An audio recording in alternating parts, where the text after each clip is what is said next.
Clés Actu. Cette semaine, nous décryptons des sujets allant des pénuries menaçantes au Royaume-Uni au bouleversement numérique. Nous parlerons aussi de santé publique et des enjeux politiques en Afrique. Accrochez-vous, l'actu est dense avec Marc et Julie.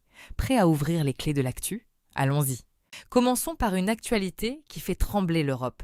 Le Royaume-Uni se prépare à de possibles pénuries de carburant et d'aliments, un scénario lié aux tensions autour de la guerre en Iran. Marc, ces menaces sont-elles réelles ? Absolument, Sophie, le détroit d'Ormuz est vital, sa perturbation, même partielle, ferait exploser les prix du pétrole. Le Royaume-Uni, selon le FMI, serait le plus touché par un tel choc énergétique. Ces annonces génèrent de l'anxiété. Pour les citoyens, c'est la crainte de ne pas pouvoir se nourrir ou se déplacer. La gestion des stocks et la communication sont cruciales pour éviter la panique. De l'économie mondiale, passons au monde numérique qui ne cesse de nous surprendre. Des fins de page de stars à des funérailles avec hologramme, sans oublier les nouvelles habitudes de consommation des jeunes. Marc, où en sommes-nous de cette révolution ? Le numérique, c'est avant tout l'économie de l'attention. Les fanpages en sont un exemple parfait. Les hologrammes ouvrent un marché éthiquement complexe. Les plateformes comme TikTok sont des vecteurs de tendances sociales et commerciales. Les frontières entre vie publique et privée s'estompent pour les célébrités. Pour les hologrammes, c'est une nouvelle approche du deuil, mais le consentement est primordial. Les notes vocales, elles, révèlent des différences culturelles de communication. Abordons maintenant la santé. L'Organisation panaméricaine de la santé alerte sur la rougeole. Et en RDC, un soutien psychologique aide le personnel du parc Upemba après une attaque. Julie, des défis humains majeurs ? Oui, la rougeole nous rappelle l'importance de la vaccination. En RDC, ce soutien psychologique est vital. Il permet aux éco-gardes de surmonter le traumatisme et de reconstruire leur vie après la violence. Ces enjeux sanitaires et humanitaires ont aussi des impacts stratégiques. La résurgence de maladies fragilise. Le soutien psychologique en RDC est un investissement pour la stabilité et la reprise des activités essentielles comme la conservation. Il y a 40 ans, la catastrophe de Tchernobyl marquait l'histoire. Aujourd'hui, un astrolabe du XVIIe siècle est mis aux enchères.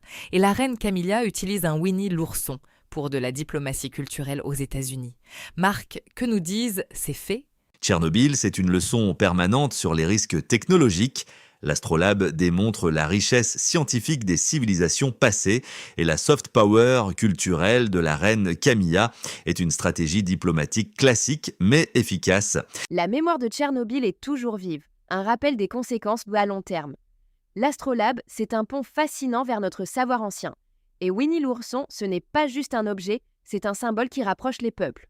Direction l'Afrique, où l'actualité politique est riche. Arrestation d'opposants au Tchad, remaniement au Congo-Brazzaville, affaire de justice en Tunisie. Julie, comment comprendre ces mouvements ? C'est préoccupant, Sophie. Les arrestations au Tchad minent la démocratie et la liberté d'expression.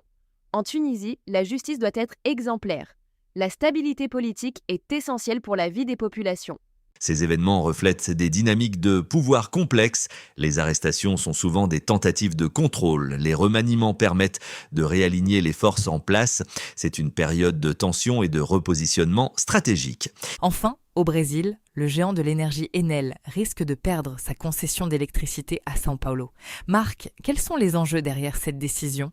C'est une question de régulation des services essentiels. La performance d'Enel est jugée insuffisante. L'État veut garantir un service de qualité, ce qui est crucial pour l'économie et la stabilité sociale. Pour les habitants de São Paulo, c'est très concret. Des coupures d'électricité affectent directement le quotidien, le travail, la santé. Ces décisions économiques ont des répercussions humaines très fortes.